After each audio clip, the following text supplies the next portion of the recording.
Ini sumpah aku cakap ni first time aku tengok korang dua daripada depan tu. Kau kencing pula tu. Besar gila kau. Wih. Kau wih, chill. Besarnya kau. Nak pegang je, tak mau gigit. Pegang je. Pup. Dah makan belum? Nama apa ni? Ya. Ha, usap dia. Ya. Garuk dia, gatal dia. Besarnya kau. Ha? Janganlah dekat. Kau ni dah besar, mengerikan kau tahu. Kenapa dia nak buat apa ni? Gatal ke? Nak usap boleh? Usap kepala je. Down. Bye-bye. Hei. Besar-besar tu orang weh. Nak bela kambing lah seekor kecil macam ni. Boleh tak ambil anak awak? Tak boleh. Wih, aku baru tahu ni biri-biri lah. Aku baru tahu kau biri-biri tu. Kau mengerikan.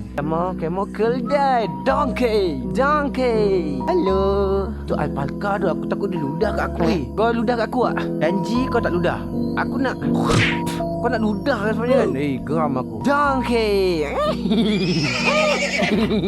Pegang sikit. Awak okey ke? Amboi suka dia. Suka dia. Aku suka haiwan lah. Ni kambing ni. Kau tengok dia kat mana? Aku nak cuci tangan. Jangan kacau aku. Mak. Dia marahnya bapak dia. Kenapa ngajak kamu? Kamu marah apa? Yang itu kenapa duduk dalam bakul tu? Menjilat kau. Assalamualaikum. Tidur ke? Halo. Dia marah ke? Marahnya. Tak apalah. Weh, gemuk gila kau. Alamak. Boleh, tak apa, dia baik. Dia tak gigit orang ke? Halo, Assalamualaikum. Olesiannya sakit kaki dia. Sakit. I don't mean harm.